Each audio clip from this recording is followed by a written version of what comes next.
Just before Gladys graduated from 8th grade, her father moved out for good. Elizabeth would now have to support her 4 kids. She took on 2 jobs, but often they went without heat, running water, or food. In high school, Gladys helped support the family by singing in Lloyd Terry's professional jazz band. But work often interfered with her growing social life, and Gladys began to resent singing. Let me tell you something, if there was ever anybody who wanted to be Gladys Ordinary, it was Ordinary Gladys. She wanted to be Gladys the cheerleader, she wanted to be Gladys the majorette, she wanted to be Gladys the everything. I had worked real hard for the end that I had with my friends. It's like to be just one of the crowd. I went through fist fights, the whole thing to prove that this is just me, y'all, so leave me alone now. More than a singing career, 15-year-old Gladys wanted a boyfriend. She had a long-time crush on Jimmy Newman, a saxophone player in the band. Jimmy was popular. I mean, the girls loved Jimmy Newman. Jimmy Newman was the bomb in school, as you may say. Gladys thought she didn't stand a chance with Jimmy. I never saw myself as being cute or attractive or none of that kind of stuff. I never saw me that way. But Gladys was a good listener. Soon the 2 teenagers were spending hours hanging out after band rehearsals. They became friends. Then they fell in love. And my sister started having a glow about her. I'm going like, whoa. Ooh, boy, this looks serious. Gladys realized just how much she loved Jimmy when he was there to comfort her after a terrifying incident. A would-be rapist had climbed through an open window and attacked Gladys in her own bed. I ran into the room, and this guy was crawling out of the window and running off of our front porch down the street. The attack haunted Gladys for the rest of her life, but she never let it show. With confidence and poise, she signed her first recording contract less than a year later. In 1961, the day after her high school graduation, Gladys flew to New York and recorded the ballad, Every Beat of My Heart. In every beat of my heart, there's a beat for you. Producer Bobby Robinson knew he had something hot and suggested that the group change its name.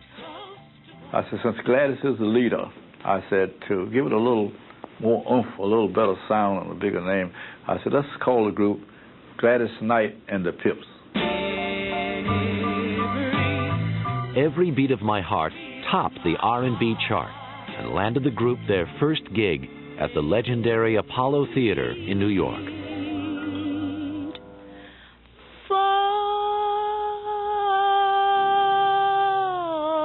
Gladys was now front and center, and like it or not, she would never be ordinary again.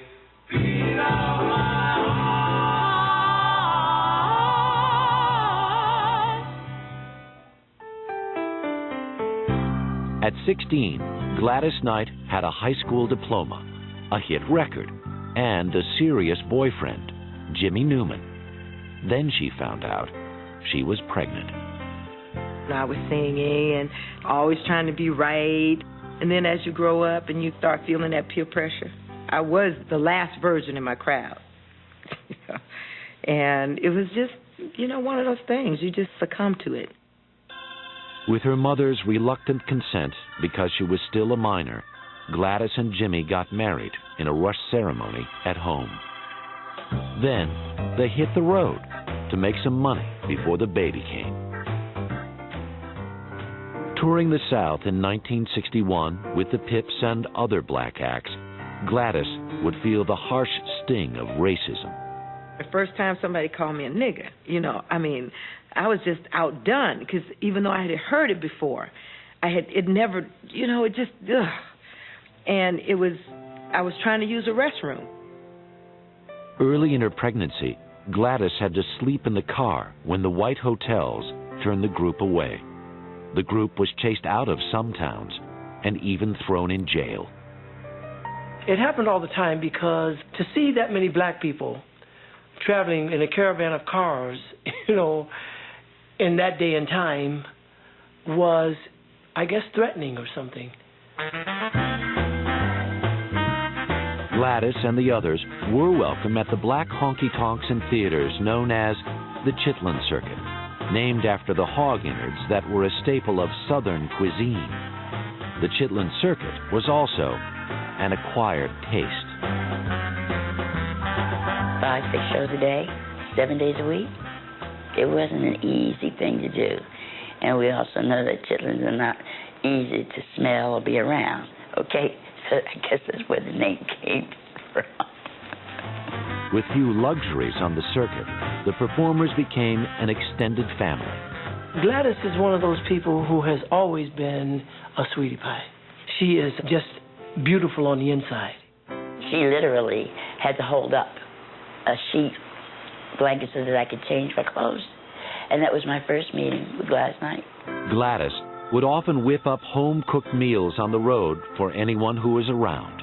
She always cooks more than you need. You know, she like cooks for 100 people, and like it's just like 10. Gladys was like a younger sister to Tina Turner, who told her that it would do her good to spice up her plain Jane look. Tina said, "Hey, Gladys." You know, she talked. I said, "What?" She said, "Come here." I came down there. She said, come here, sit down. I'm going to make you up." I said, "You going to make me up?" I said, "Girl, you don't wear makeup." She said, "Well, you need to. When Gladys saw the results, she traded in her bobby socks for high heels and lipstick. We thought we could dress, and we had to weave, you know, and the flips. We were in the weaves before they were even, you know, happening. But life on the road was rarely glamorous. 3 months into her pregnancy, Gladys was exhausted. She turned in early one night while Jimmy split to be with the boys. With each passing hour, a pain in her abdomen grew sharper. At dawn, Gladys, scared and alone, had a miscarriage. This time, Jimmy wasn't there to comfort her. By the time he got there, I was getting up. I was getting ready to go to work. And it wasn't like they could go and work without my going. And we needed to check. So I got up and I got dressed and I went to work. But Gladys was determined to be a mother. Pregnant again, only months later, she left the road to take better care of herself. And in August 1962, little Jimmy was born. A year later, Gladys gave birth to her second child, Kenya. Family is Gladys's rock. And Gladys, you know, she takes her family very seriously. She loves being a mother. She loves being a wife. If she wasn't an artist or a singer, she would just be a housewife. I know she would. Singing chose me. I definitely had other things in mind that I wanted to do, but it was just not to be. Jimmy Sr. could barely support the family on his musician's salary, and he was smoking pot